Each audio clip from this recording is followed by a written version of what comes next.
Bonjour, bienvenue au message lumière de la famille Myriam.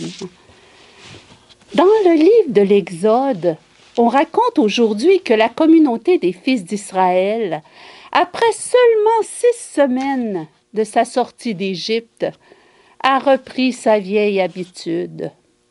Elle récriminait contre Moïse et son frère Aaron. Qu'est-ce que récriminer? Le petit Robert nous dit que récriminer, c'est critiquer avec amertume et âpreté. Au fond, cela signifie se plaindre, se lamenter. Dans la Bible, il y a un livre qui s'intitule justement « Les lamentations de Jérémie », d'où le mot « jérémiade ». En Égypte, les Hébreux se lamentent sur leur situation d'esclaves. Dans le désert, ils se lamentent de ne pas aussi bien manger qu'en Égypte. Cela nous ressemble. Nous nous plaignons facilement. On se plaint du froid et quand il fait chaud, on se plaint qu'il fait trop chaud. On se plaint que la nourriture est trop salée et quand elle n'est pas assez salée, on se plaint encore. Quand le temps est sec, on se plaint qu'il ne pleut pas assez. Quand il pleut, on se plaint qu'il pleut trop. Il y a toujours quelque chose qui nous contrarie. Nous avons 1001 raisons de nous plaindre. Notre cœur n'est jamais content. Et pourtant, que de raisons d'être dans la joie. Cela me fait penser à un chant reçu par une petite sœur que je trouve interpellant et qui dit « Quand le soleil brille, mon cœur est content. Quand la pluie me trempe, mon cœur est content. Dans le beau ou mauvais temps, mon cœur est content.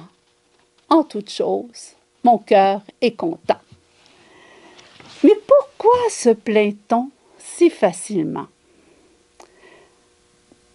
La réponse ne se trouve-t-elle pas dans notre cœur?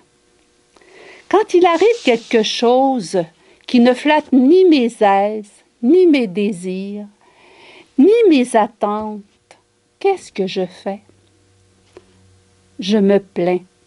Je fais connaître mon mécontentement. Au fond, n'est-ce pas mon cœur qui est malade et mes yeux aveuglés? Mon cœur est malade. Il est malade d'amour. Je ne crois pas à l'amour de Dieu, à sa bonté pour moi. Les fils d'Israël, en se plaignant à Moïse et à Aaron, se plaignent au fond de Dieu. Ils se plaignent à des hommes qui ne peuvent rien faire pour eux. Mais leurs plaintes traduisent leur manque de confiance en Dieu. Pourtant, Dieu avait fait des merveilles pour eux en les libérant de leur esclavage en Égypte. Si, au lieu de se plaindre à des hommes qui ne peuvent rien pour nous, si on se tournait vers le Seigneur, car lui, il peut faire quelque chose pour nous. Rien n'est impossible à Dieu. D'ailleurs, Dieu a entendu les récriminations des fils d'Israël et a répondu à leurs désirs.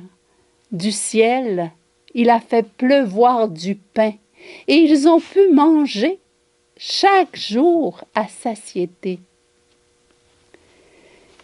Que diriez-vous de convertir nos plaintes et nos jérémiades en prières, en oraison, en rencontre avec le Seigneur, notre Dieu, qui sait tout et qui peut tout?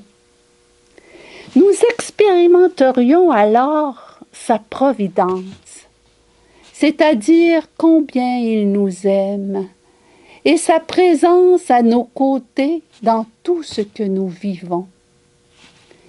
Nous connaîtrions alors la joie d'expérimenter l'amour de Dieu, notre Père.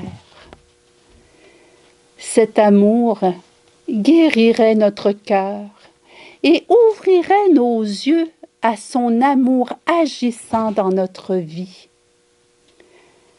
Ainsi, au lieu de voir le verre à moitié vide, nous verrions le verre à moitié plein.